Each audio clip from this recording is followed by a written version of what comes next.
Assalamualaikum warahmatullahi wabarakatuh. Jumpa lagi bersama saya Hadi di channel Mulik Sejarah. Dan pada video kali ini saya akan kembali lagi membacakan suatu kisah misteri. Kali ini masih tetap berjudul tentang merias di desa mati.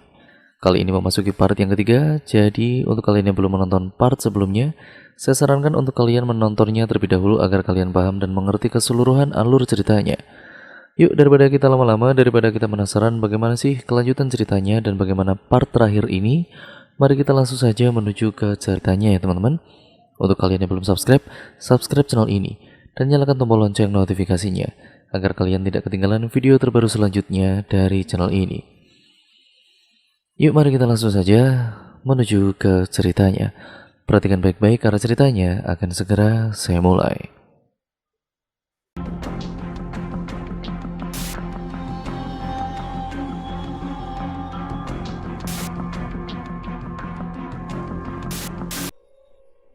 Brak! Aku terlonjak, suara apa itu? Aku menatap sekeliling, sunyi dan tidak ada siapapun di sana. Aku melangkahkan kakiku perlahan, begitu terkejutnya aku tatkala melihat bayangan besar di ujung sana. Sayup-sayup bayangan hilang, mungkin karena pencahayaan di lorong ini hanya terbantu oleh obor yang ditempel di dinding. Duk, duk, duk. Langkah kaki itu bak raksasa besar yang akan menerkamku. Dengan segera aku bersembunyi di sebuah ruangan. Ya Allah, lirihku. Mengintip dari celah pintu, aku terhenyak, menyadari sesosok makhluk di depan sana. Aku tidak kuat, aku ingin pulang. Raungku dalam hati, aku menangis dalam diam. Saat aku mendongak, baru aku sadari bahwa ini adalah sebuah ruangan kumuh. Ada sebuah kasur dan lemari tua. Beberapa frame foto yang usang yang terpampang di dinding kamar ini. Ruangan ini hampa, sepertinya tidak ada siapapun yang ingin menghuninya. Aku memperhatikan deretan frame foto itu. Ada sebuah foto yang mengalihkan perhatianku.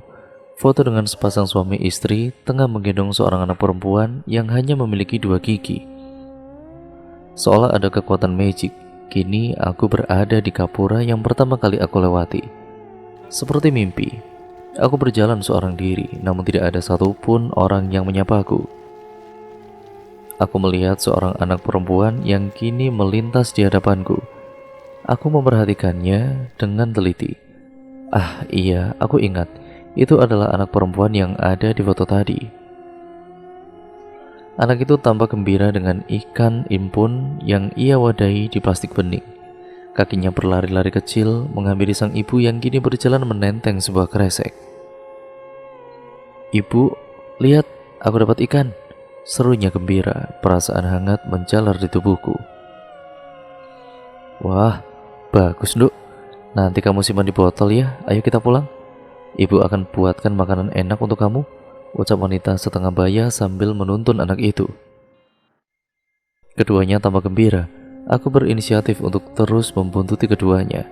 Di sepanjang perjalanan pulang, banyak sekali tatapan mata yang memandang tidak suka. Nenteng kresek saja sudah bangga, pasti isinya hanya daun saja. Daun terus sampai mati, kayak kambing saja. Jelata kayak gitu ndak pantas tinggal di sekitaran sini. Noh, di gunung saja Mbak Yu. Kata-kata itu membuat kepalaku mendidih. Aku mengepalkan tangan, ingin sekali aku rasanya menimpuk mulut-mulut pedas seperti cabai rawit itu. Aku menatap sedih pada ibu dan anak tadi yang hanya bisa tersenyum dan mengabaikan lontaran cibiran pedas tetangganya. Hingga kini terlihatlah sebuah gubuk reot. Aku ingat itu seperti rumah Simba. Apa ini? Adakah kaitannya dengan semua ini? Aku tetap setia memantau keduanya. "Assalamualaikum. Ajeng pulang bu, sama Nawang. Ini juga ada lauk," ucap wanita setengah baya itu membuka pintu dengan pelan. Aku mengintip dari celah kayu di sampingnya. Dari dalam, aku bisa melihat seorang gadis yang kini menunduk. Dia menangis terseduh-seduh. "Sudah Nduk, tidak apa," ucap Simba menenangkan. "Siapa dia? Ini semua gara-gara ibu. Karena ibu gak bisa kasih aku uang kayak bapak." Aku gak bisa cantik dan juga makan enak, sentaknya tampak histeris. Ya Allah, Dok, nyebut, Dok. Gak boleh seperti itu. Kita harus syukuri. Lihat adikmu, kasihan dia, ucap wanita setengah baya. Aku capek, Bu. Aku selalu dihina. Aku anak yang buruk rupa. Aku korengan karena tidur di kasur yang banyak rayapnya. Tubuhku rusak. Andai saja aku anak orang kaya, pasti aku akan bisa mengurus diriku. Bahkan mungkin dengan aku yang buruk rupa ini, aku akan dihormati karena aku anak orang terpandang. Ucapnya mengatakan kaki, lalu berlalu masuk pada suatu ruangan. Sabar Yunduk, ibu di sini, biarkan saja, ucap Simba pada si ibu yang kini tengah sesenggukan. Nawang, kamu mandi Yunduk. Habis itu Nawang ikut Paman Andi, ucap si ibu.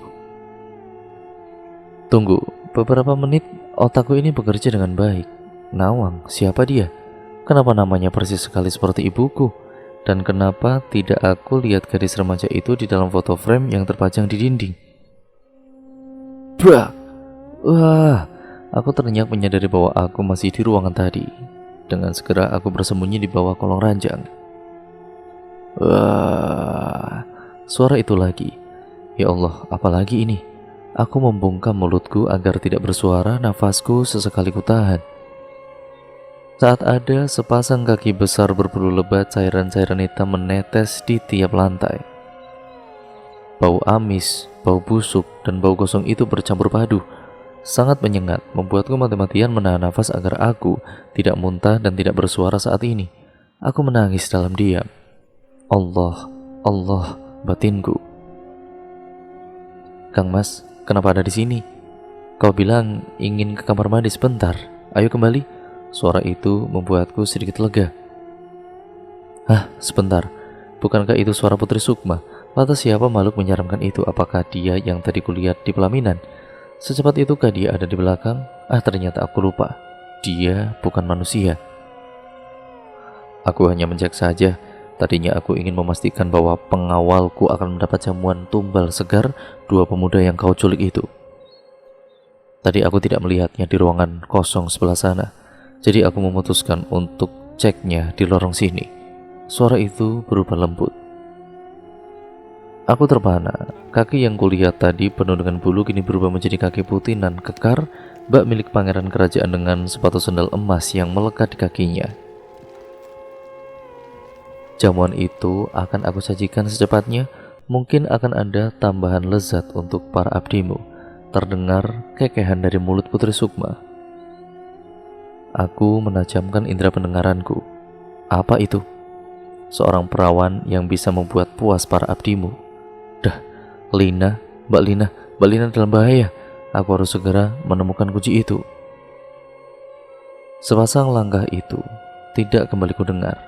Dengan segera aku keluar dari tempat persembunyianku. Duk, aduh, aku meringis pelan saat kakiku tersandung kaki ranjang. Tepat kala aku tersandung, mataku melihat sebuah kotak kayu kumuh di samping lemari. Apa itu? Lirikku pelan.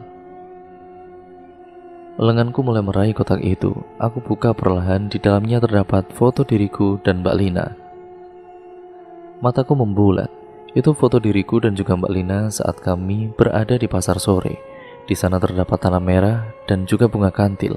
Apa ini?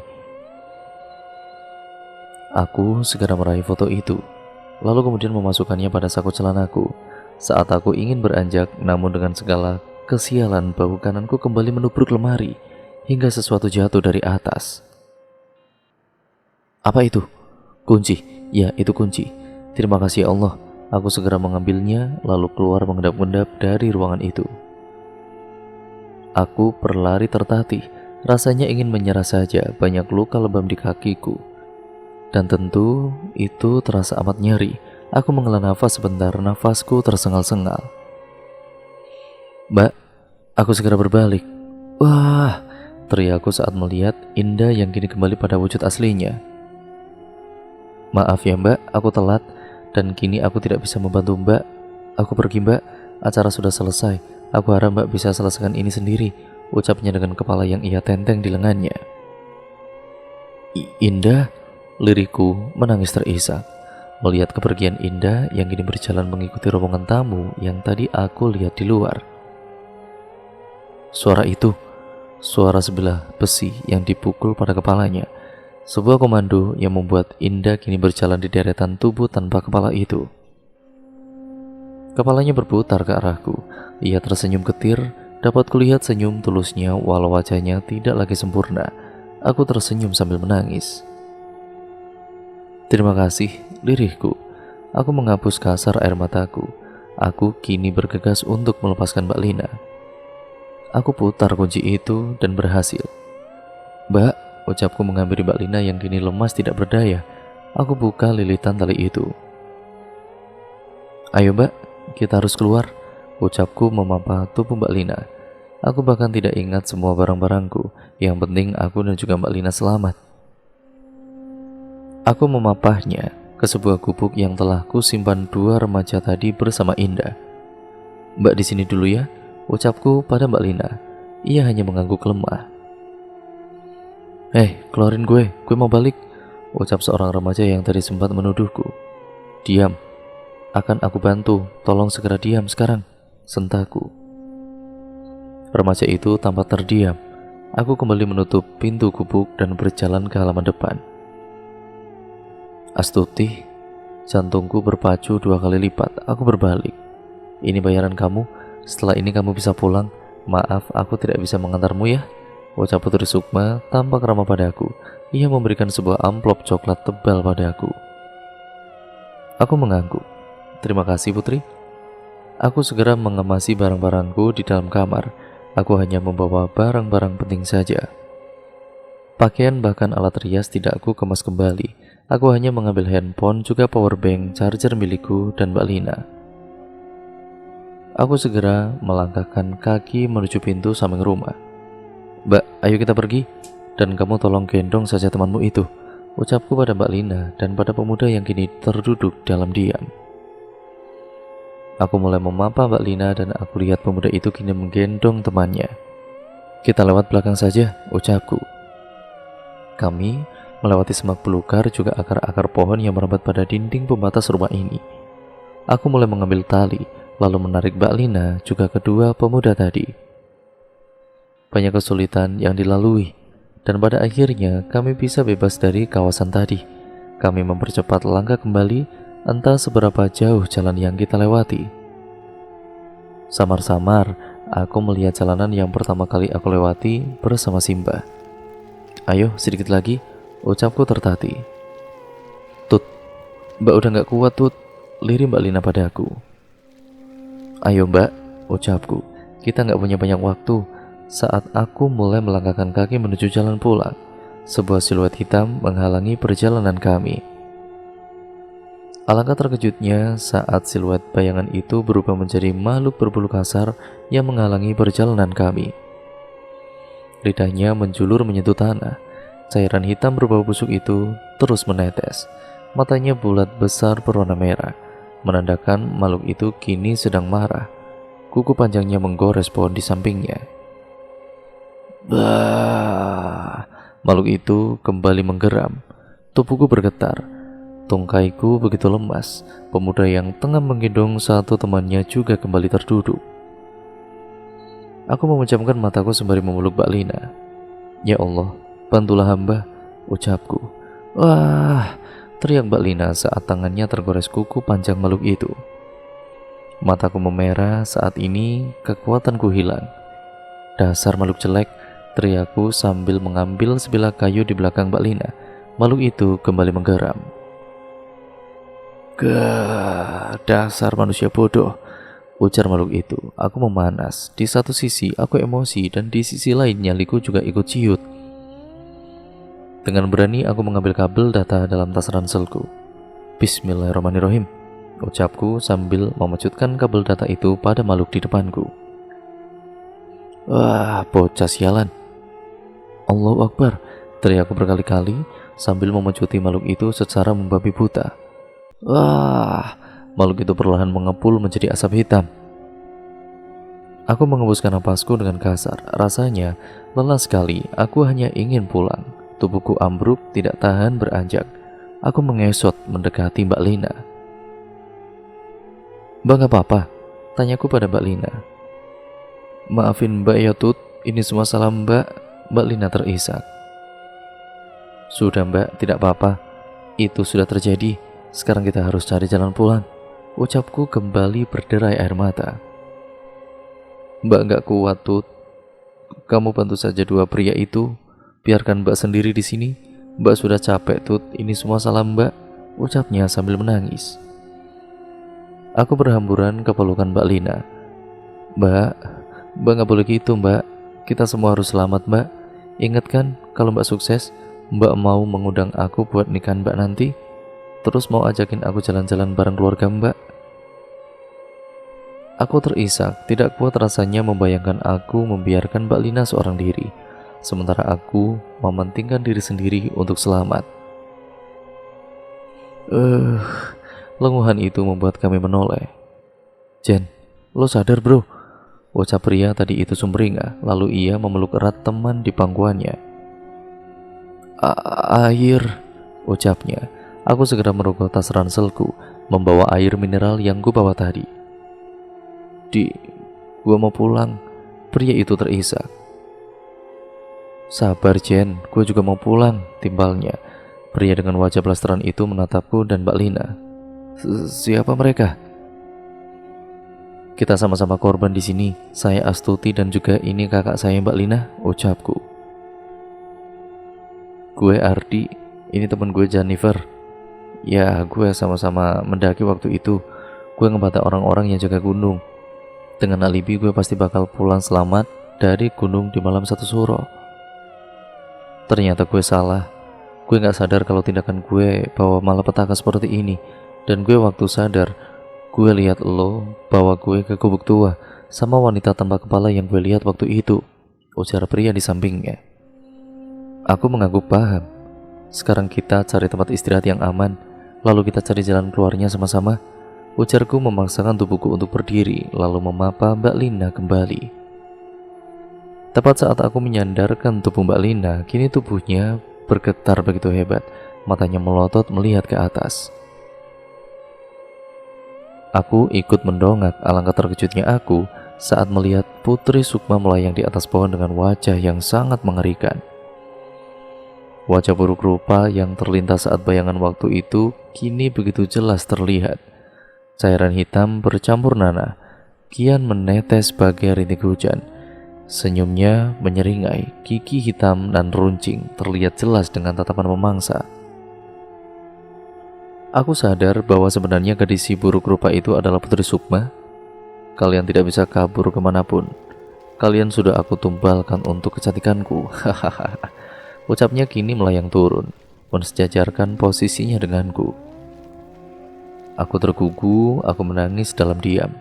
"Astuti, kamu cerdik sekali, tapi sayang kamu tidak akan selamat." "Kamu bodoh Astuti.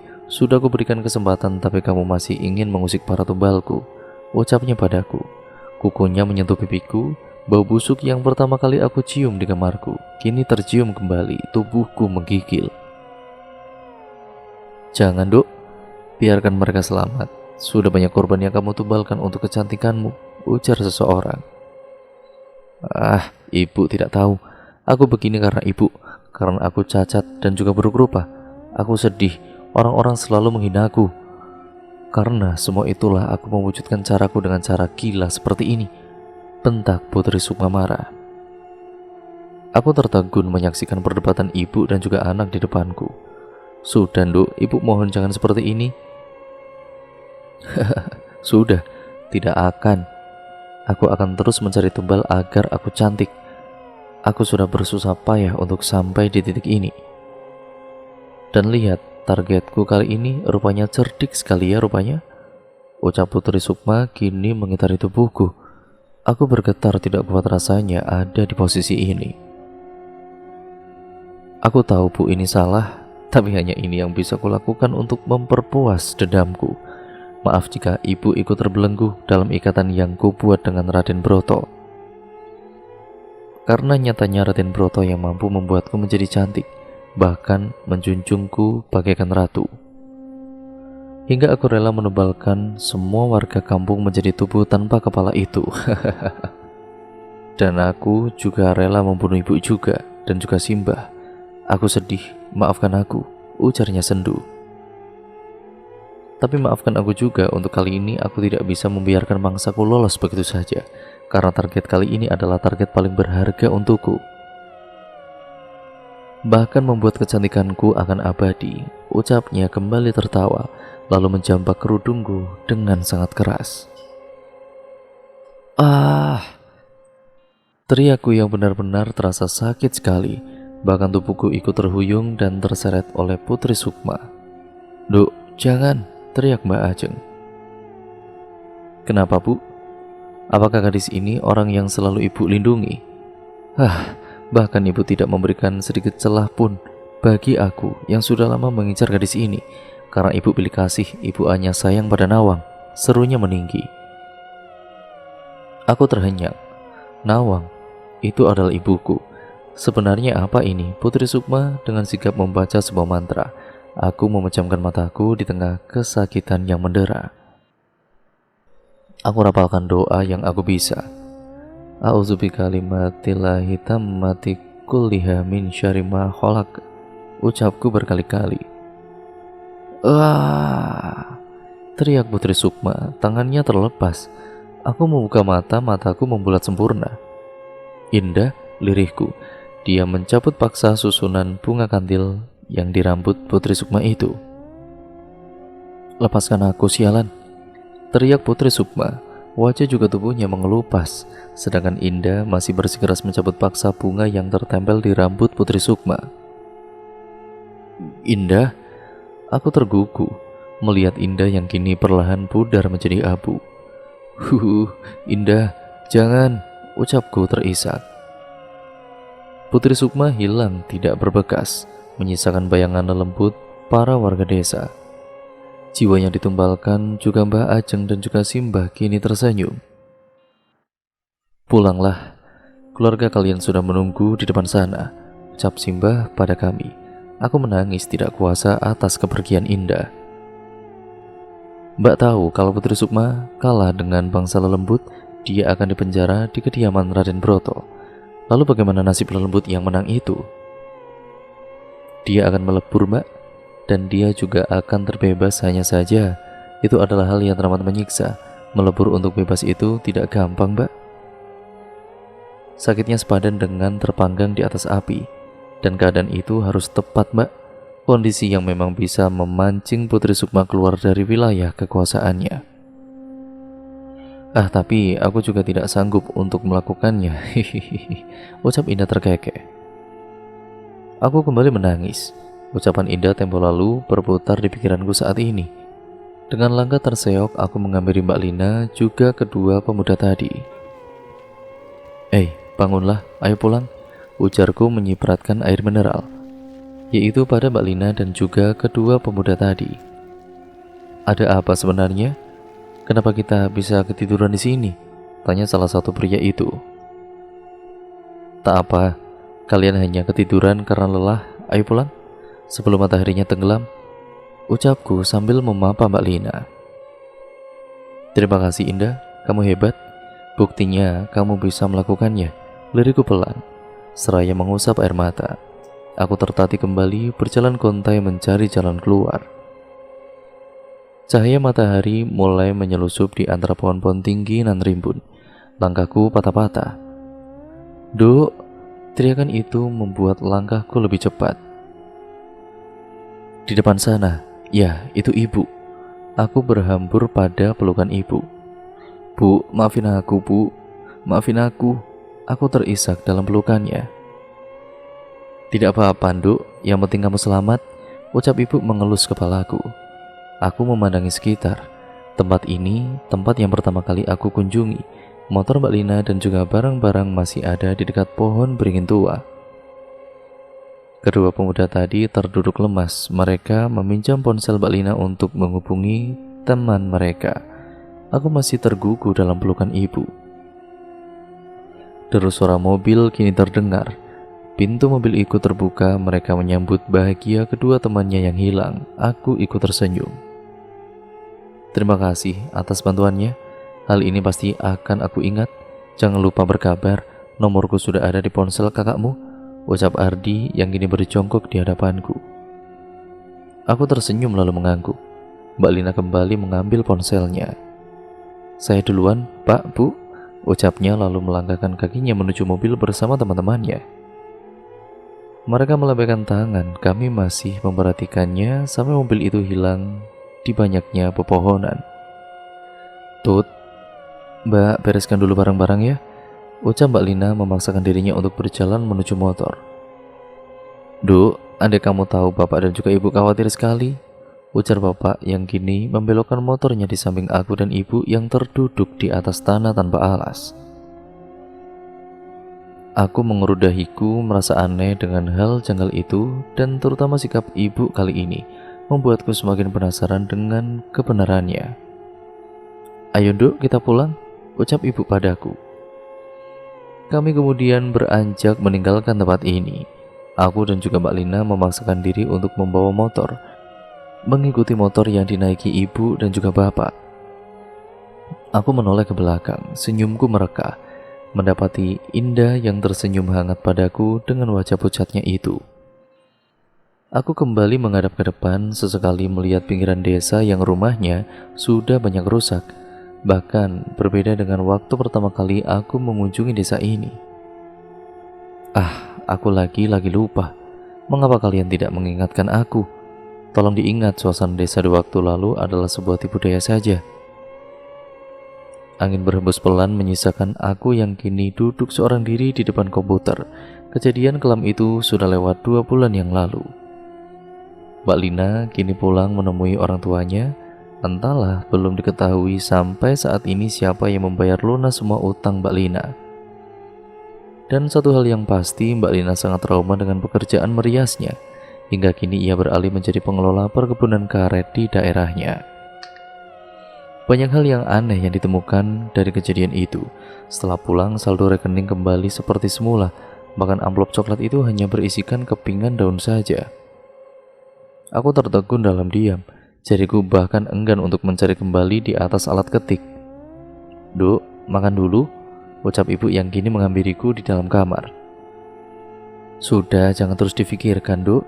Kamu bisa menyusul, asal kamu rajin belajar, ucap Ibu menarik kursi di sampingku.